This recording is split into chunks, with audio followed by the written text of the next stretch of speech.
नमस्कार दोस्तों EPS 95 minimum pension वृद्धि की एक और नए वीडियो में आप सभी का बहुत बहुत स्वागत है।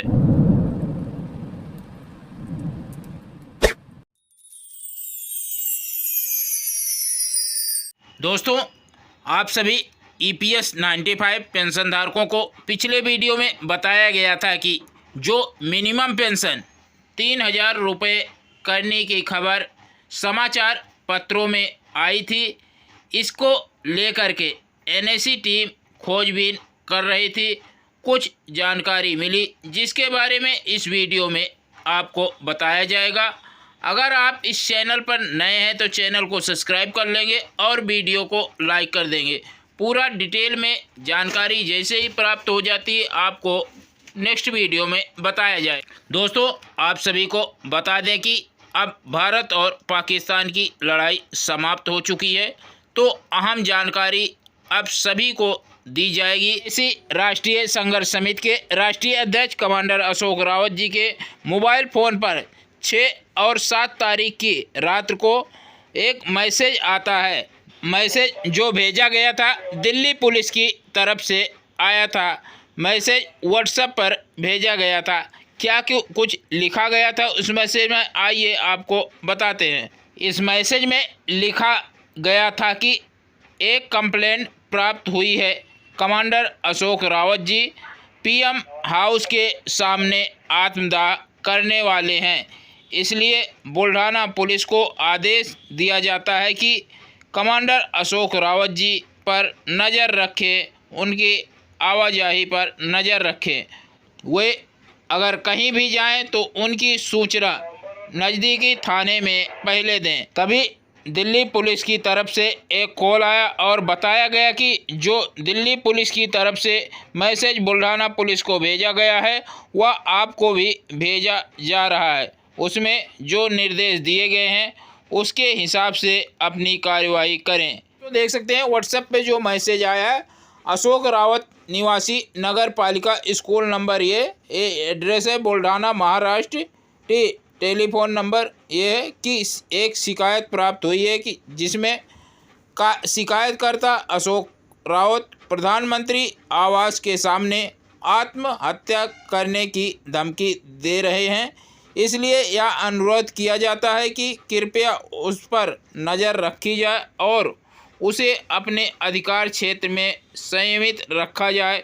उसकी आवाजाही के संबंधों में कृपया एसएचओ पीएस चाणक्यपुरी जिला नई दिल्ली को संपर्क नंबर पर सूचित किया जाए।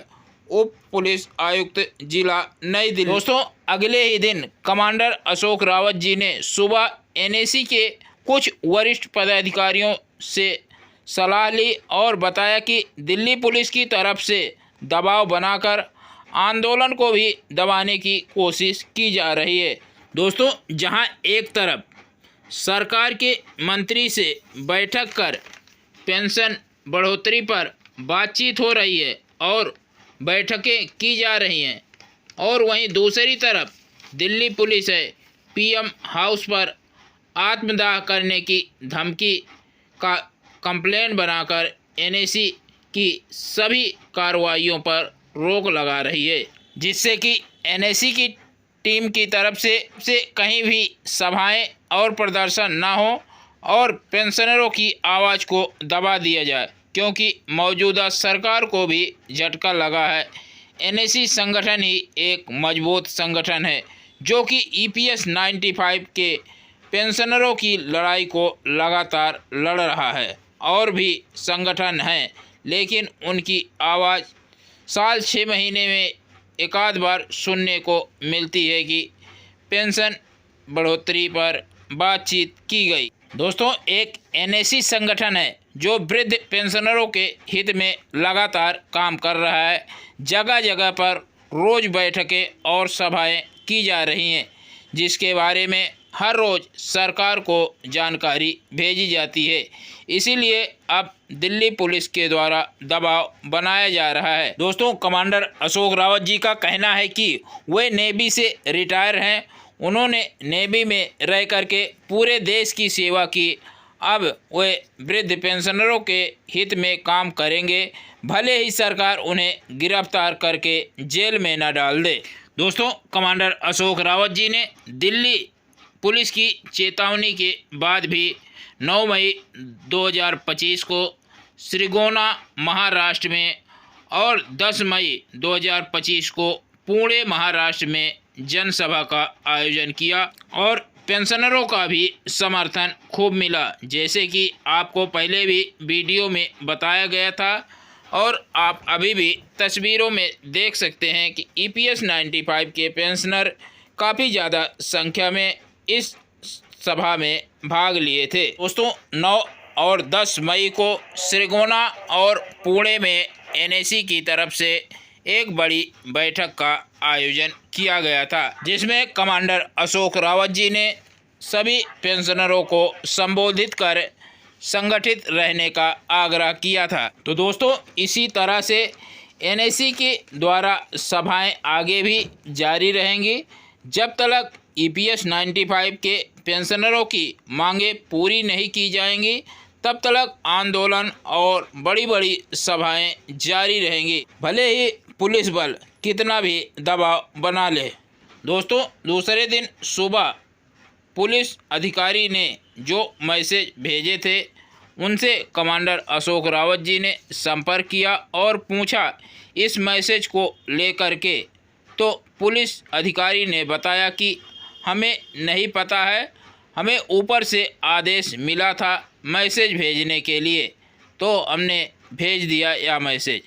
ज़्यादा जानकारी हमारे पास भी इसके बारे में नहीं है। NAC के राष्ट्रीय सचिव रमेश बहुगुणा जी से इस घटना के बारे में पता लगाने का अनुरोध किया गया। कमांडर अशोक रावत जी ने श्रम मंत्रालय EPFO को जितने भी पत्र भेजे हैं सभी में पेंशनरों की मांगों को गंभीरता से लेने का आग्रह किया है और तत्काल कार्रवाई की जाए इस पर भी जोर दिया है।